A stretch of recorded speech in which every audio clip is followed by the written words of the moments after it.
അപ്പോൾ നമ്മൾ ലാസ്റ്റ് ക്ലാസ്സിൽ ഇത് രണ്ടുമാണ് പറഞ്ഞത്. അതായത് മാക്രോ എക്കണോമിക്സിന്റെ ഇൻട്രൊഡക്ഷൻ, അതിൽ ഒത്തിരി ഒബ്ജക്റ്റീവ് ടൈപ്പ് ക്വസ്റ്റ്യൻസ് വരുന്നു ഞാൻ പറഞ്ഞു, അതെല്ലാം അതിൽ ഇൻക്ലൂഡ് ചെയ്തിട്ടുണ്ട്. അതുപോലെ നേച്ചർ ഓഫ് മാക്രോ എക്കണോമിക്സ് വളരെ ഇമ്പോർട്ടൻ്റ് ആയിട്ടുള്ള ടോപ്പിക്കാണ്. അപ്പോൾ അത് കാണാത്തൊരു കണ്ട് മനസ്സിലാക്കാം. ഇന്നത്തെ ക്ലാസ്സിൽ നമ്മൾ scope and importance of macro എക്കണോമിക്സും ലിമിറ്റേഷൻസും മാക്രോ എക്കണോമിക്സിന്റെ ഇതും സാധാരണ എപ്പോഴും ചോദിക്കുന്ന ക്വസ്റ്റ്യൻസ് ആണ്. അപ്പോൾ നമുക്ക് എത്രയും പെട്ടെന്ന് നമുക്ക് നമ്മുടെ ക്ലാസ്സിലേക്ക് പോകാം. സ്കോപ്പ് ആൻഡ് ഇമ്പോർട്ടൻസ് എന്താ നമുക്ക് നോക്കാം. അപ്പോൾ ഇവിടെ ശ്രദ്ധിക്കുക കേട്ടോ. സ്കോപ്പ് ആൻഡ് ഇമ്പോർട്ടൻസ് എന്ന് പറയുന്നത് ഒന്ന് to understand the working of the economy, അതായത് ഒരു ഇക്കോണമി എങ്ങനെയാണ് വർക്ക് ചെയ്യുന്നത് എന്നതിനെ കുറിച്ച് മനസ്സിലാക്കണമെങ്കിൽ നമുക്ക് മാക്രോ ഇക്കണോമിക്സിന്റെ ചില വേരിയബിൾസിനെ കുറിച്ച് അറിയണം. എന്താ വേരിയബിൾസ് എന്ന് പറഞ്ഞാൽ? മാക്രോ ഇക്കണോമിക്സിന്റെ വേരിയബിൾസ് എന്ന് പറഞ്ഞാൽ ഇപ്പൊ നമ്മളൊരു എക്സാമ്പിൾ പറയുകയാണെങ്കിൽ ഇപ്പൊ നമ്മൾ ഇതിലത്തെ ഇങ്ങനെയുള്ള കാര്യം, അതായത് ഇപ്പൊ ടോട്ടൽ ഇൻകത്തിനെ കുറിച്ച് പഠിക്കുകയാണെങ്കിൽ നമുക്ക് പറയാം അതൊരു എക്കണോമിക് വേരിയബിൾ ആണ്, മാക്രോ എക്കണോമിക്സിന്റെ വേരിയബിൾ ആണ്.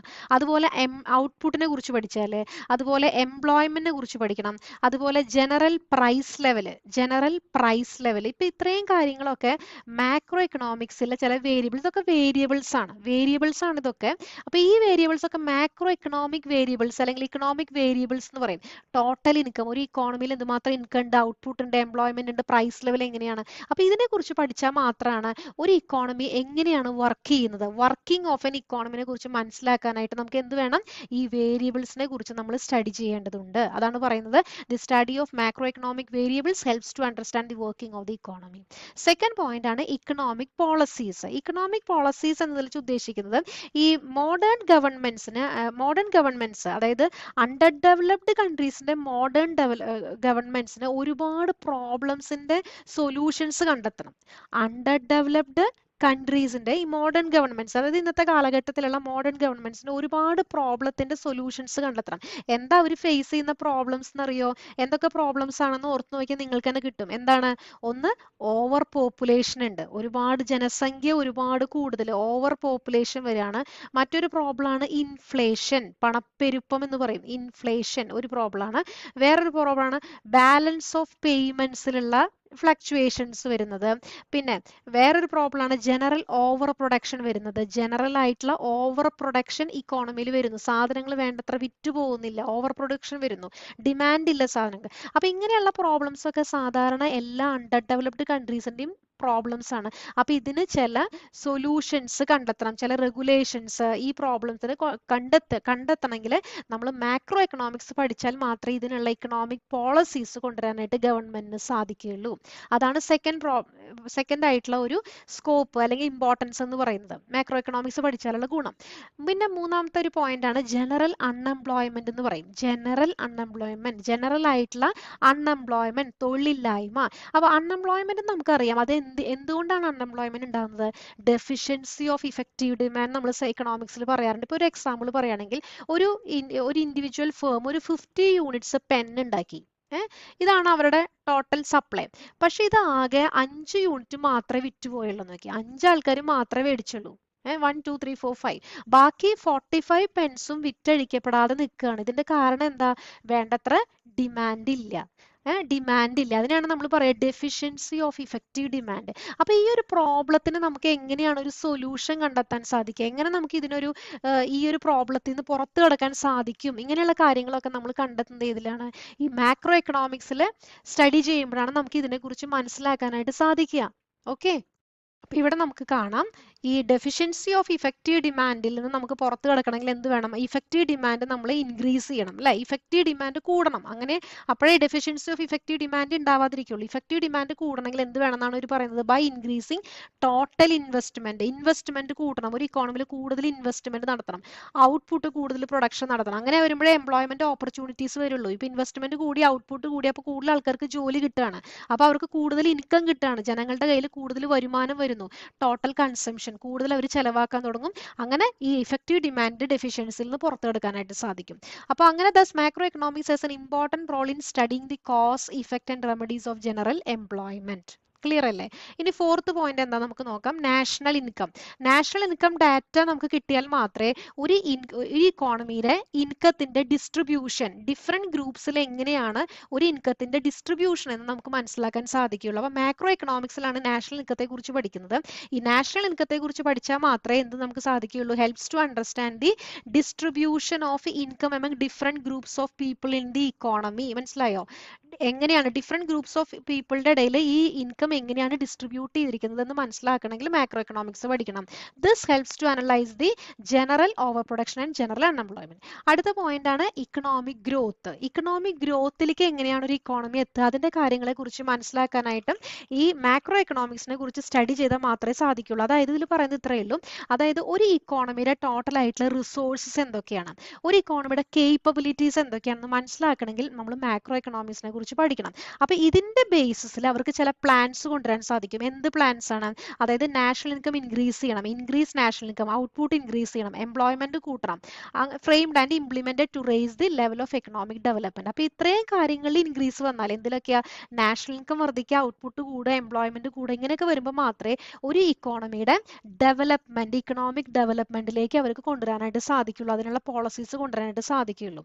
അപ്പൊ ഇക്കണോമിക് ഗ്രോത്തിനെ കുറിച്ച് പഠിക്കാനും എക്കണോമിക് ഗ്രോത്തിലേക്ക് ഒരു ഇക്കോണമിനെ എത്തിക്കാനും നമ്മൾ മാക്രോ എക്കണോമിക്സ് സ്റ്റഡി ചെയ്യുമെന്ന് പറയുന്നു. ഇനി അടുത്തൊരു പോയിന്റ് ആണ് മോണിറ്ററി പ്രോബ്ലംസ് എപ്പോഴും ഒരു ഇക്കോണമിക്ക് ഫേസ് ചെയ്യേണ്ടി വരും. മോണിറ്ററി പ്രോബ്ലംസ് വെച്ച് കഴിഞ്ഞാൽ ഇപ്പോൾ ഈ വാല്യൂ ഓഫ് മണിയിൽ പലപ്പോഴും ഒരു ഇക്കോണമിയിൽ ചേഞ്ചസ് വരികയാണെങ്കിൽ അത് ഒരു ഇക്കോണമിനെ അഡ്വേഴ്സലി ആയിട്ട് എപ്പോഴും എഫക്ട് ചെയ്യാൻ തുടങ്ങും. Frequent changes in the value of money effect the economy അഡ്വേഴ്സലി.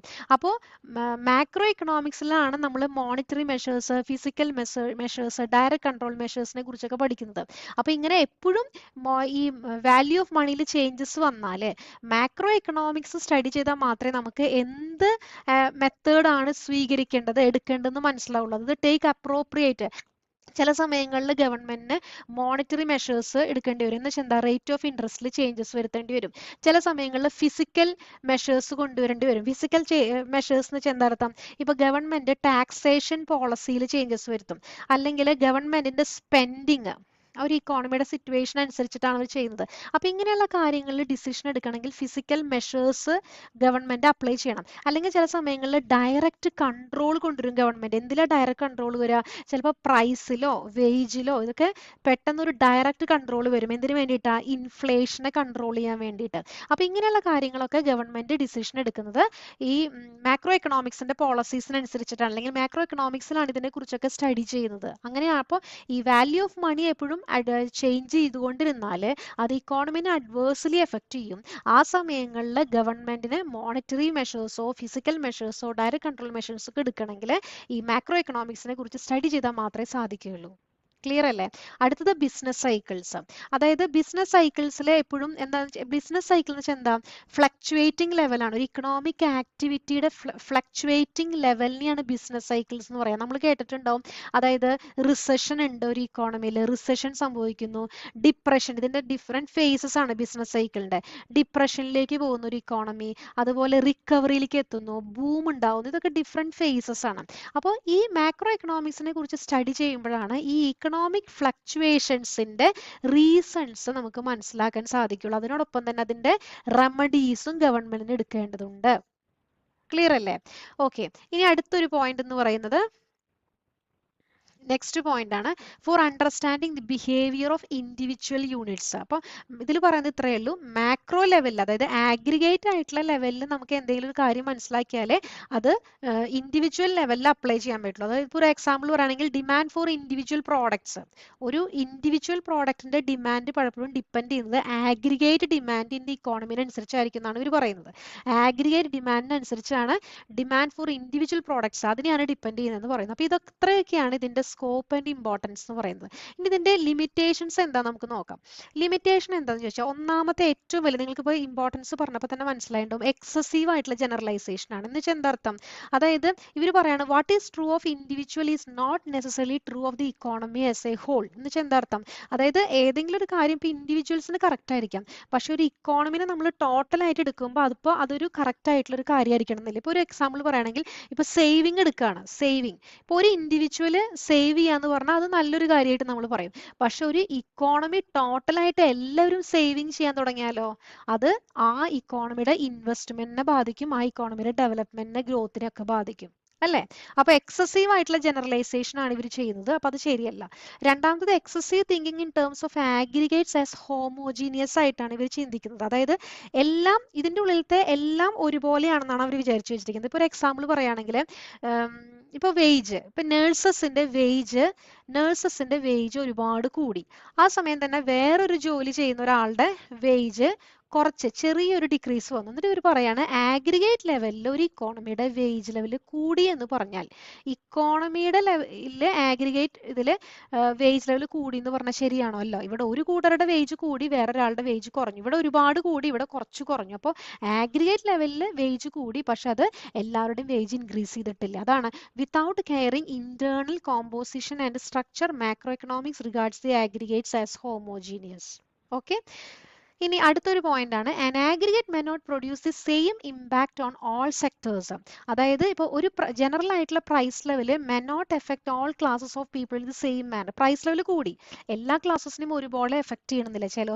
ചിലർ ബാധിക്കണം എന്നില്ല. ചിലവർ അത് വല്ലാതെ എഫക്ട് ചെയ്യും. ചെറിയൊരു ഇൻക്രീസ് പോലും അവരുടെ ചിലപ്പോൾ ബിലോ ആവറേജ് ആയിട്ടുള്ള ബിലോ പൂവർ ആയിട്ടുള്ള ആൾക്കാരെയൊക്കെ അത് വല്ലാതെ എഫക്ട് ചെയ്യും. അടുത്തത് ഫോർത്ത് പോയിന്റ് ആണ് some aggregates of macro economics may not have any significance.